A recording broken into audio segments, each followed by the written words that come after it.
इंकलाब जिंदाबाद, भारत माता की जय। We want freedom, hear our voice. Quit India, India, freedom.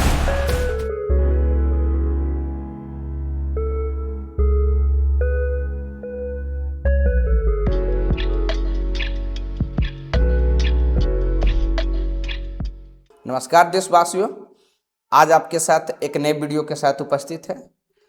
Jallianwala हत्याकांड का नाम जब कभी भी हम सब सुनते हैं तो हमारे आंख जो है आंसू से भर जाते हैं उन वीर शहीदों को याद करते हुए। लेकिन हम सभी कभी कभी उसके बाद जो बड़ी घटनाएं हुई है इतिहास में, उसे हम लोग जानकारी नहीं रख पाते हैं। तो आज हम जालियांवाला हत्याकांड के बाद दूसरा जो सबसे बड़ा मैसेकर हुआ ब्रिटिश रूल में, उसके बारे में हम लोग थोड़ा सा स्टडी करेंगे। उसके बारे में यह कहानी है बिहार के मुंगेर जिले के तारापुर की। तो ये बात उस समय की है जब सविनय अवज्ञा आंदोलन चल रहा था। उसके बीच में ब्रिटिशर्स ने कांग्रेस को सर्टेन प्रोमिसेस किए। उसके बाद जो है महात्मा गांधी द्वितीय गोलमेज सम्मेलन में शामिल होने जाते हैं इस एक्सपेक्टेशन से कि कांग्रेस का जो डिमांड है पूर्ण आज़ादी का, वह एक्सेप्ट होगा। लेकिन जब द्वितीय राउंड टेबल कॉन्फ्रेंस जब खत्म होता है तो महात्मा गांधी को निराशा हाथ लगती है और कांग्रेस को किसी भी प्रकार का जो डिमांड है वो एक्सेप्ट नहीं किया जाता है। फाइनली जब महात्मा गांधी 27 दिसंबर 1931 को वापस लौटते हैं तो वह सविनय अवज्ञा आंदोलन के दूसरे फेज को कंटिन्यू करने का निर्णय लेते हैं। ब्रिटिशर्स ने यह निर्णय ले लिया था कि जो सविनय अवज्ञा आंदोलन है, इसको का जो सेकेंड फेज है, इसको शुरुआत से ही बहुत मजबूती से रिप्रेस करना है, यानी दमन करना है। इसी के क्रम में 4 जनवरी 1932 को महात्मा गांधी के सहित जो अन्य प्रमुख नेता थे, चाहे वो वल्लभ भाई पटेल हो, राजेंद्र प्रसाद हो, सभी को अरेस्ट कर लिया गया। ऐसे में स्थिति ये हुई कि जब फर्स्ट लाइन लीडरशिप जेल में रहे तो जो सेकेंड लाइन लीडरशिप है वह जो है आगे निकल गया। साथ ही यह आंदोलन ग्रास रूट तक पहुंचा, यानी कि आप कह सकते हैं कि ग्रामीण क्षेत्रों तक इनको जो है आप कह सकते हैं आंदोलन का स्प्रेड हुआ। ठीक है। साथ ही जो कांग्रेस जो इस आंदोलन को लीड कर रहा था, इसे ब्रिटिशर्स के द्वारा इलीगल ऑर्गेनाइजेशन जो है घोषित कर दिया जाता है। साथ ही जितने भी कांग्रेस के ऑफिस थे उस पर यूनियन जैक फहरा दिया जाता है। यूनियन जैक कहने का मीनिंग है कि जो ब्रिटिशर्स का झंडा था वो फहरा दिया जाता है। ठीक है। अब इन स्थिति में देखते हुए, क्योंकि जो कांग्रेस के जो आप कह सकते प्रेसिडेंट थे वह जेल में थे, ऐसे में उस समय जो एक्टिंग कांग्रेस प्रेसिडेंट थे सरदुल सिंह कविश्वर, इनके द्वारा यह निर्णय लिया जाता है कि जितने भी सरकारी बिल्डिंग्स है उस पर हम लोग जो है जो फ्लैग है उसको हम लोग होइस्ट करेंगे, जो इंडियन फ्लैग है उसको हम लोग होइस्ट करेंगे। यह 15 फरवरी 1932 की बात है।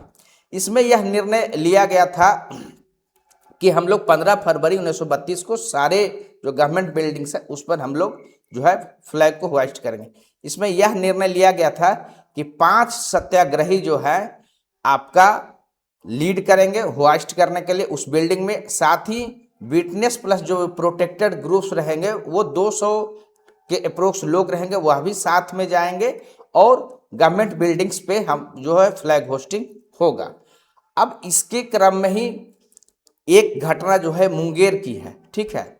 जिस तरीके से पूरे देश के प्रथम लाइन के लीडरशिप आप कह सकते हैं कि अरेस्ट कर लिए गए, उसी तरीके से बिहार में भी जो प्रथम लाइन के लीडरशिप थे, चाहे वो श्री कृष्ण सिंह हो या नामधारी सिंह हो, सभी को जेल में जो है आप कह सकते हैं अरेस्टिंग के बाद रख दिया गया। औसे में एक जो है वानर सेना जो है एक्टिव हुआ। इसमें यूथ आर्मी था। यूथ आर्मी यानी जो यंग लोग थे वो आगे आए और उनके द्वारा जो है मैसेज जो है सर्कुलेट किया गया। मैसेज क्या था कि 15 फरवरी को 1932 को सभी जो सरकारी बिल्डिंग्स है उस पर फ्लैग होस्टिंग हो किया जाना है। ठीक है, अब इसी के क्रम में तारापुर में एक गांव है सुपौल जमुआ, यहाँ पर एक बैठक हुआ जिसकी अध्यक्षता जो है सुरेश चंद्र मिश्र के द्वारा किया गया। यहाँ यह निर्णय लिया गया अनएनिमस तरीके से, यानी सर्वसम्मति से निर्णय लिया गया कि जो तारापुर पुलिस स्टेशन है उस पर जो है फ्लैग होस्टिंग का काम 15 फरवरी 1932 को किया जाएगा। ठीक है, इसके जो है फील्ड कमांडर जो है नयानंद तिवारी होंगे। ठीक है, स्क्वाड लीडर मदन गोपाल सिंह होंगे और त्रिमोचन सिंह होंगे। अब इसी के क्रम में ये घटना है 15 फरवरी 1932 का। ब्रिटिशर्स के जो स्पाई थे उनके द्वारा इंटेलिजेंस जो था उनको पता था कि इस तरीके की घटना तारापुर थाना पर होने वाला है, उनको इंटेलिजेंस से इंफॉर्मेशन था। इसीलिए सुबह से ही अत्याधिक फोर्स का डिप्लॉयमेंट जो है थाना में किया गया था। उस दिन मार्केट डे भी था, यानी लोग मार्केट करने के लिए अत्यधिक संख्या में आए थे, तो सामान्य दिन से भीड़ ज़्यादा था। और कुछ जो नागरिक थे उन्हें भी जानकारी था कि इस तरीके का फ्लैग होस्टिंग होने वाला है, तो वो भी संख्या मार्केट में आपको दिखेगा। उस दिन आप कह सकते हैं चौक चबंद अधिक थे, इसलिए शुरुआत में जो देशभक्त थे जिन्होंने यह निर्णय लिया था फ्लैग होस्टिंग का, वह अपने ड्रेस को कह सकते हैं कि बदलकर जो है बगल में एक गांव है रनगांव, वहां के शिव मंदिर में जो है आप कह सकते हैं अपने आप को कुछ देर के लिए छिपा के रखें। जब दोपहर में यह निर्णय ले लिया गया उनके द्वारा कि अब फ्लैग होस्टिंग जो है किया जाना है, तो उसके क्रम में यह होता है कि एक गोपाल सिंह करके जो उसको लीड कर रहे होते हैं वह जाते हैं और थाना के तरफ मूव करते हैं। तो सामने से आप ब्रिटिशर्स का प्रोटेस्ट होता है, ब्रिटिशर्स के द्वारा लाठी चलाए जाते हैं और वो गिर जाते हैं। साथ ही वहाँ पर कांट आप कह सकते हैं कटीले तार थे, झाड़ी था उसमें कांटे थे, उस वहाँ पर जो है फेंक दिया जाता है वहाँ। तो ये स्थिति जो है गोपाल सिंह की हुई। ठीक है, अब उसके बाद जो वहाँ 200 और लोग आए हुए थे या अन्य जो वहाँ पर कह सकते हैं भारतीय थे, उन्होंने इसका विरोध किया और वो आप कह सकते हैं कि उनको सपोर्ट मिला। तो जो बाकी लोग थे वो थाना के तरफ जो है मूव करने लगे। इसी के बीच में भगदड़ हुआ और इसमें एक जो है आप कह सकते हैं स्टोन जो है उस समय के तत्कालीन जो एसपी थे उन पर वो लगा। इसको देखते हुए जो डिस्ट्रिक्ट मजिस्ट्रेट थे उन्होंने आप कह सकते हैं कि गोली चलाने का आदेश दिया। उस समय के तत्कालीन जो डिस्ट्रिक्ट मजिस्ट्रेट थे ईओ ली थे एंड एसपी जो है WS जो है प्लेट थे। ठीक है, अब इसके बाद क्या हुआ कि आप जब ये उस समय लगभग ये जब पत्थर लगा था तो इसके बाद प्रोटेस्ट जो है बढ़ गया था और लगभग जो है आपको 50 की संख्या में जो है लोग वहाँ पर मारे गए थे। 75 राउंड जो है टोटल गोलियां वहाँ पर चली थी। लेकिन जो वहाँ भीड़ था वह यह नारा लगाते हुए कि सरफरोशी की तमन्ना अब हमारे दिल में है, वो जो है वहाँ पर सॉन्ग्स गाते गए और बहुत सारे लोग जो है वहाँ पर इस गीत को गाते हुए भी जो है मारे गए। जब फ्लैग होस्टिंग के लिए जो लोग थाना में वहाँ आगे बढ़े वह वंदे मातरम का जो है नारा लगाते हुए गए। फाइनली जो है थाना में जो है आप कह सकते हैं कि फ्लैग होस्टिंग किया गया। ब्रिटिशर्स को जब वो दिखता है तो उस समय फिर जो है वो प्रोटेस्ट आपको पता है कि किस तरीके से उनको जो है जो कटीले आप कह सकते हैं झाड़ी का जो ये जो आप जो थॉर्न्स होता है उसमें उनको फेंक दिया गया। ठीक है, अब क्या है कि सिर्फ जो अभी तक हम जो 34 लोग इसमें मारे गए थे उसमें से ऑफिशियल रूप से 14 लोग ही आइडेंटिफाइड है। उसमें से जो है विश्वनाथ सिंह है, महिपाल सिंह जो रामचुआ के थे, शीतल जो अषाढ़ी के थे, शुक्ल सोनार जो तारापुर के थे, संता पासी जो तारापुर के थे, झोटी झा जो सतखड़िया के थे, सिंहेश्वर राजहंस जो बीमा के थे, बद्री मंडल जो धनपुरा के थे, बसंत धानुक जो है आपका लौड़िया के थे, रामेश्वर मंडल जो पदुमारा के थे, गेंडी मंडल जो है महेशपुर के थे, अशरफी मंडल जो है आपका कष्टिकारी के थे, मोती मंडल जो है लौकी के थे, सयान मंडल जो है शंभू गनी के थे। तो ये जो 14 लोग अभी तक ऑफिशियली जो है आइडेंटिफाई हुए हैं टोटल की संख्या 34 बताई जाती है, कहीं कहीं पर 50 का भी संख्या जो है मिलता है।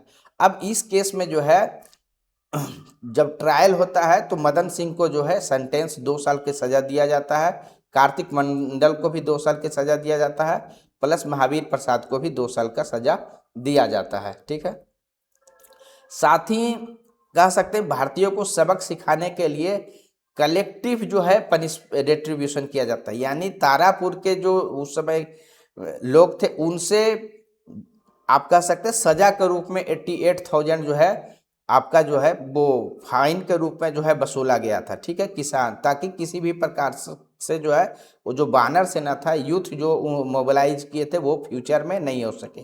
तो ये आपको यहाँ पर अलग तरीके का जो है सजा आपको देखने को मिलेगा। ये जालियांवाला हत्याकांड और जो है तारापुर के जो हत्याकांड है उसमें क्या डिफरेंस है। जालियांवाला में देखिए जो घटना हुआ था वो इनक्लोज स्पेस में था। ठीक है, यहाँ पर क्या था, ये ओपन ग्राउंड में था, वहाँ पर 1600 राउंड गोलियां चला था, यहाँ पर 75 राउंड चला था। लेकिन वहाँ दोनों, और उसमें दिक्कत क्या है, वहाँ पर विक्टिम जो है वो ट्रैप हो गए थे। आपको पता है कि वो ग्राउंड में ट्रैप हो गए थे। यहाँ पर क्या था कि वॉलेंट्री तरीके से वो चाहते तो भाग भी सकते थे, लेकिन उनको क्योंकि डिसीजन था कि हमको फ्लैग होस्टिंग कराना है, तो वो पीछे नहीं हटे। इवन की बुलेट चलने के बावजूद भी वो पीछे नहीं हटे, और जो है आप कह सकते हैं कि तिरंगा को अपने हाथ में जो है हमेशा ऊंचा करते हुए थाना के तरफ गए और उसको होइस्ट भी किए। तो ये बहुत बड़ा जो है घटना आपका तारापुर का है। ठीक है, अब इसको रिकॉग्निशन कब मिला, जब फर्स्ट टाइम जो प्रधानमंत्री नरेंद्र मोदी हैं, इन्होंने मन की बात में जो है जनवरी 2022 में इसको हाईलाइट किया, इस घटना को। ठीक है, उसके बाद जो तत्कालीन जो मुख्यमंत्री थे श्री नीतीश कुमार, उनके द्वारा जो है आप कह सकते हैं कि शहीद स्मारक जो है उसका रिनोवेशन जो है कराया गया, प्लस जो है इसको 15 फरवरी को जो है राजकीय दिवस के रूप में, यानी स्टेट फंक्शन के रूप में जो है अनाउंस किया गया। तो वर्तमान में यह आप कह सकते हैं कि यह एक बड़े घटना के रूप में आप कह सकते हैं याद किया जाता है। ठीक है, और ये जितने भी जो आप कह सकते हैं कि ऑफिशियली तो 14 लोग से, लेकिन संख्या उनसे ज़्यादा थी।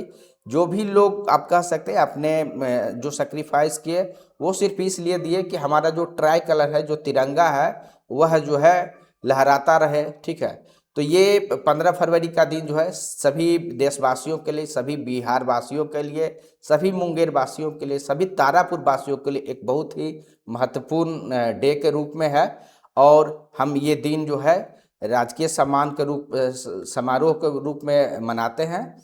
तो आप सभी को यह जानकारी प्राप्त हुआ होगा कि किस तरीके से सिर्फ जालियांवाला हत्याकांड ही नहीं, देश के अलग अलग हिस्सों में अलग अलग तरीके की मेजर घटनाएं जो है हुई है। कुछ घटनाएं जो है इतिहास में उतनी प्रमुखता से किताब में, बुक्स में नहीं आ पाई है, लेकिन इतिहास में आपको पता है कि हजारों लाखों लोगों ने अपनी जानों की कुर्बानी दी, तब जाके भारत जो है एक आज़ाद देश बन पाया है।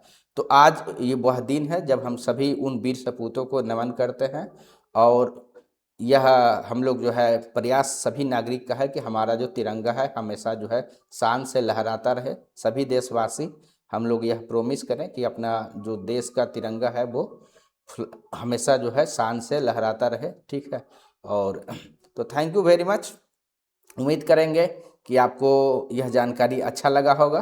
तो अधिक से अधिक लोगों के बीच उसको शेयर कीजिए, ताकि उन वीर सपूतों के लिए यही जो है आप कह सकते हैं उनके बारे में जानना भी जो है उनका आप कह सकते हैं एक सच्ची श्रद्धांजलि के रूप में होगी। अगर हम वीर सपूतों के बारे में जानेंगे तभी उनको जो है उनके आइडियल्स को जान पाएंगे। ठीक है, और उनको याद रख पाएंगे। ठीक है, तो थैंक यू वेरी मच इस वीडियो को देखने के लिए। Thank you very much. अधिक से अधिक लोगों को शेयर कीजिए, चैनल को सब्सक्राइब कीजिए, कमेंट कीजिए। Thank you. जय हिंद, जय भारत।